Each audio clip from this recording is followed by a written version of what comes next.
climate agreement that's being discussed here in Paris is split into key sections like finance, mitigation, and adaptation. One of the areas is called transparency, and that's an area in which John Niles from the University of California, San Diego has a special interest.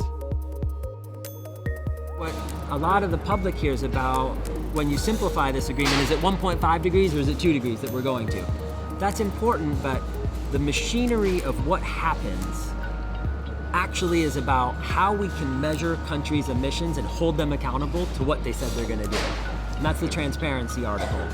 John took me through one paragraph, paragraph 6 in the article on transparency, to show me how texts like these evolved during negotiations. When we look at the text, disagreements here between countries are categorized into brackets and options.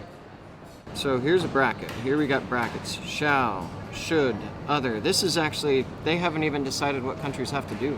That's right. So anything that's in brackets here is still being actively negotiated. There's still disagreement among parties about what text, if any, they're going to put in the final agreement. Stuff that's been agreed is what they call clean. It doesn't have brackets, it doesn't have options. What does this paragraph actually say here? I mean, what do we know based on the old text and what changed to the new text? In the old version, when we talked about what countries were required to report on to be transparent, we didn't even know what verb we were going to use here at the UN. The old version had brackets around that verb, and it would say shall provide information, should provide information, and then there was a bracket that said other. Maybe we can come up with some other verb, maybe somewhere between shall and should. Now, 5 days later, on a cleaner, more consolidated text, even though there's still some disagreements, they've agreed to use the word shall, which is a stronger word than should in this context. And this brings us to the options. We've got shall in option 1, but we do have an option 2.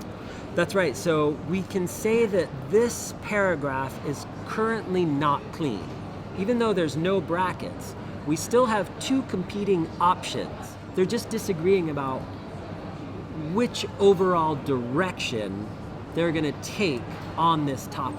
So here we've got a very simple assessment that says countries are going to report.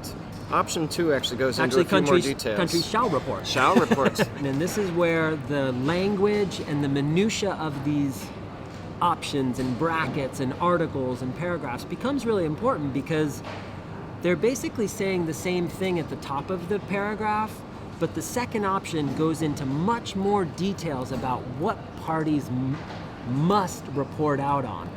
And since this is an agreement about greenhouse gas emissions, we really think that they must report on their inventories of greenhouse gases, as well as other important information. These options are connected to all the other options and brackets. Right. So if you unwrap one in a particular way, then for this to work as a 20-year agreement, we need to unwrap or unravel or choose a particular option that's based on what we unwrap somewhere else. The complexity of unraveling those brackets and resolving those options and making this a legally coherent agreement, that is not trivial. Even with the political will, we can still tie ourselves up. And if during that you make some countries feel like they haven't been trusted or listened to in this minutia of the unwinding of the brackets and the options, they can walk away from this process, and this process breaks down. And you basically did an analysis of all these brackets and options. Walk me through this.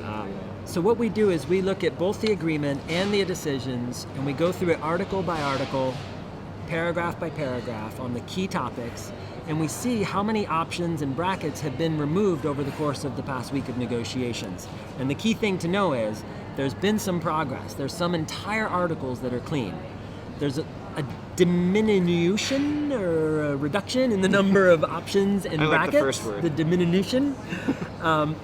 Reduced complexity. That's right, reduced complexity as of now, and that's a good sign. But most observers to this process who've been here for a long time really wish we were a lot cleaner at this point, because it's going to go to hire ministers who can't deal with 500 brackets across options and paragraphs and articles between the agreement and the decision.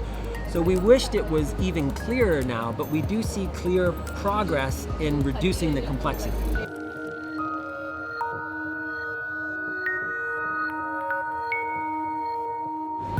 new text is out. And if we look at the paragraph we were studying before, paragraph 6, they have in fact resolved this particular issue. There were 2 options, now there's 1. They have settled for the more detailed option. So all countries are now going to be on the same page. They all have to provide the same information. Now, if you think about the overall agreement, things have improved. There are fewer brackets, fewer options. We are now at 29 pages versus 48 before. It looks like things are getting better, but they've still got a ways to go.